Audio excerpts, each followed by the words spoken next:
دیکھنا کہیں رمضان ضائع نہ ہو، یہ کہنا یہ روزوں کا مہینہ ہے، اس کے مقابلے میں اگر یہ کہہ دیا جائے یہ قرآن کا مہینہ ہے، کہ جو اللہ عز الجلال نے قرآن مجید کے نزول کے لیے انتخاب فرمایا، اسی مہینے کا انتخاب فرمایا۔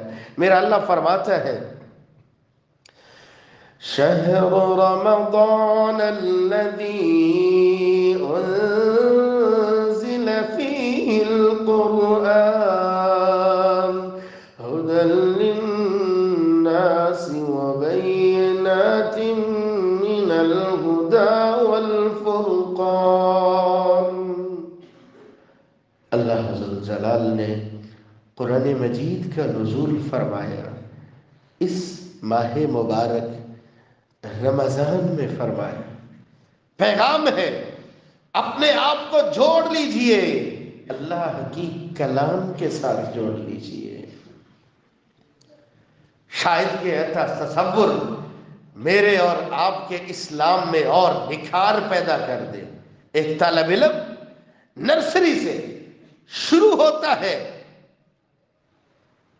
کتنے سال تلک master, M Phil, P H D کیا کچھ پڑھ جاتا ہے، لیکن پھر بھی بولتے ہوئے شاید کہ یہ قدگن باقی رہ جاتی ہے، نہیں ابھی بھی اس کی پروننسیشن صحیح نہیں ہے، فلاں ملک کے لیے جا رہے ہیں اس کو یہ لینگویج کورس کرنا چاہیے۔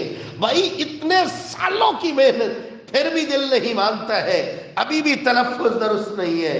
اللہ کی کلام کو پڑھنا ہو، اپنی زندگی کو سامنے رکھتے ہوئے دیکھیے کیا محنت کی ہے۔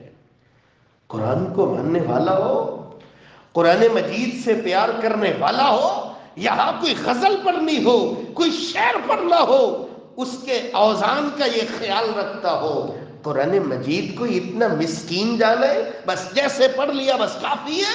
اقرأ القرآن بلحون العرب واصواتها، عربوں کے لب و لہجے میں پڑھو۔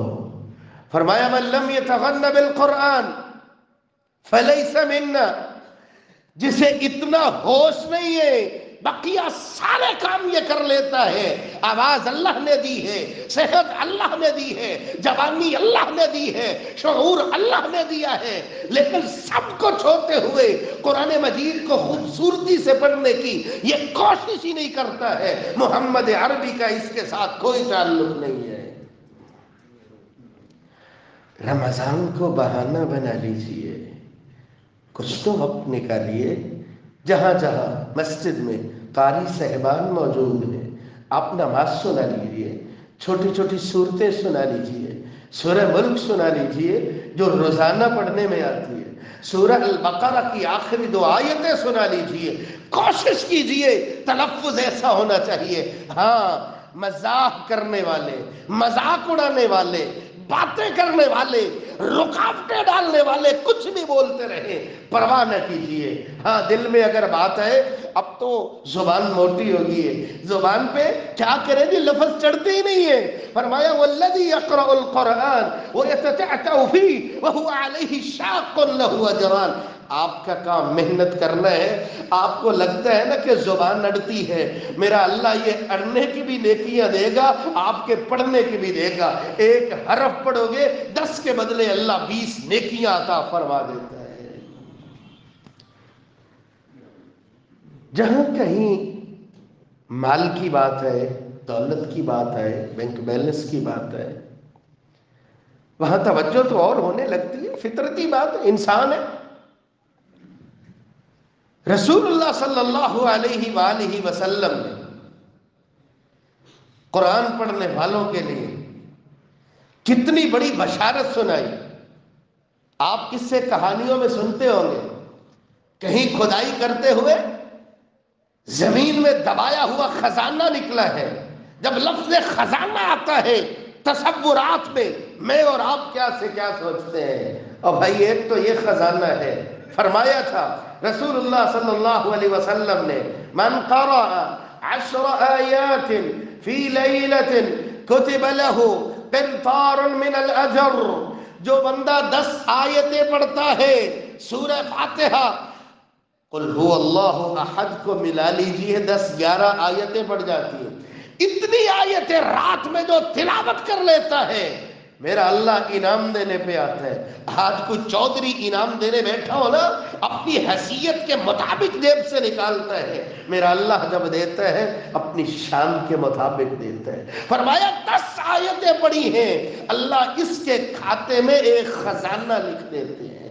نبی کے یار بھی کیا کمال کرتے تھے، وَمَا الْقِنْطَارُ يَا رسول اللہ، اللہ کے نبی خزانہ کیا ہے؟ فرمایا خیر من الدنیا وما فیہا، دنیا کائنات کے خزانے بھی اس خزانے کا مقابلہ نہیں کر پائیں گے۔ لیکن فرق اتنا ہے، پتہ اس وقت چلے گا جب اللہ کی عدالت ہوگی، کوئی کسی کے کام نہیں آئے گا۔ قرآن پڑھنے والے کو تو اللہ اتنے انعامات سے نوازے گا، اسے لفظوں میں کیسے ڈالا جائے۔ آج جن والدین نے اپنے بچوں کو، اپنی اولادوں کو قرآن حفظ کرنے پہ لگایا، ان کو ایسی عزت سے نوازا جائے گا، ماں باپ کے سروں پہ ایسا روشن تاج ہوگا، دیکھنے والے دیکھتے رہ جائیں گے یہ کون سی ہستیاں ہیں۔ نور اتنا ہوگا، سورج کی روشنی بھی اس تاج کی روشنی کے مقابلے میں مانگ پڑ جائے گی۔ خبر ہوگی یہ آ رہے ہیں حافظ قرآن کے مائی باپ آ رہے ہیں۔